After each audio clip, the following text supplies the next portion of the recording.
Tamil Thalaivas versus யூபியோட second மேட்சை பார்க்கும்போது நேத்தி மனசுக்குள்ள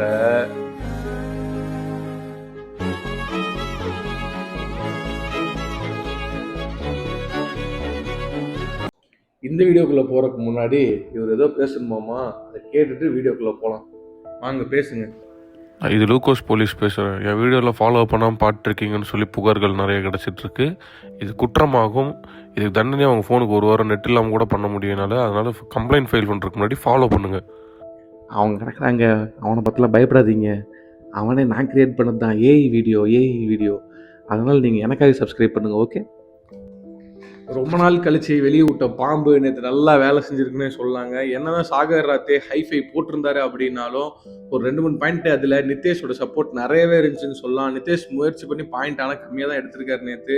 டிஃபென்ஸ் சைடு பார்த்தீங்கன்னா தமிழ் தலைவாஸ் யூபிஓஸ்க்கு அகேன்ஸ்டாக ஒரு பக்காவான கண்டிஷன் தான் இருந்தாங்க, ஹோல்டு பண்ணாங்க நல்லாவே டிஃபென்ஸு.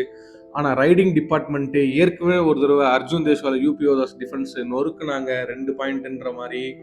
நேத்திக்கும் அதை திருப்பி பண்ணியிருக்காங்கங்க. நம்ம அர்ஜுன் தேஷ்வால் சூப்பர் 10 போடுவாருன்னு எதிர்பார்த்துட்டு இருந்த நேரத்தில் நேத்திக்கு எப்பயும் போல அவருக்கு சப்போர்ட் கிடைக்கலன்னு தான் சொல்லுவேன். ரோஹித்தை ஆளையவே காணும், எங்கன்னு தெரியல.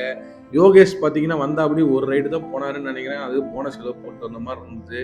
ஆனால் நேற்று பார்த்தீங்கன்னா நரேந்திர கண்டோலா ஃபர்ஸ்ட்லேருந்தே வந்திருக்கலாம். இமான் ஷோ எடுத்துருக்கு பாலா. சஞ்சு பலியன் என்ன தான் பண்ணுறாருன்னு தெரியலிங்க. ஒரு காமனான ஃபேன் நான் 3 ரைடர்ஸ் இருந்தால் நல்லா இருக்கும்னு சொல்லி ஒரு ஒப்பீனியன் தரேன். அதே தான் கமெண்டேட்டர்ஸ் சொல்கிறாங்க நேற்று மேட்ச்க்குள்ள 3 ரைடர்ஸ் இருந்தால் நல்லா இருக்கும் அப்படின்ட்டு.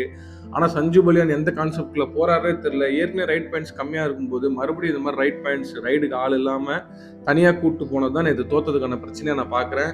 இதுக்கு முன்னாடி 4 மேட்ச்ல 3 மேட்ச் ஜெயிச்சா போதுன்னு இருந்துச்சு. இனிமேல் தமிழ் தலைவர்ஸ் பிளே ஆஃப் போறதுக்கு 3 மேட்ச்ல 3மே ஜெயிக்கணும். ஆனால் டபங் தில்லி கூட எந்த அளவுக்கு ஜெயிக்கிறதுக்கு வாய்ப்பு இருக்குன்னு சொல்லி நீங்கள் கீழே கமெண்ட்ல சொல்லுங்க. இந்த வீடியோ உங்களுக்கு பிடிச்சிருந்தா லைக் பண்ணி நம்ம சேனலை ஃபாலோ பண்ணி வச்சுக்கோங்க. நீங்கள் தமிழ் தலைவாஸ் அப்டேட் எதையுமே மிஸ் பண்ண மாட்டீங்க.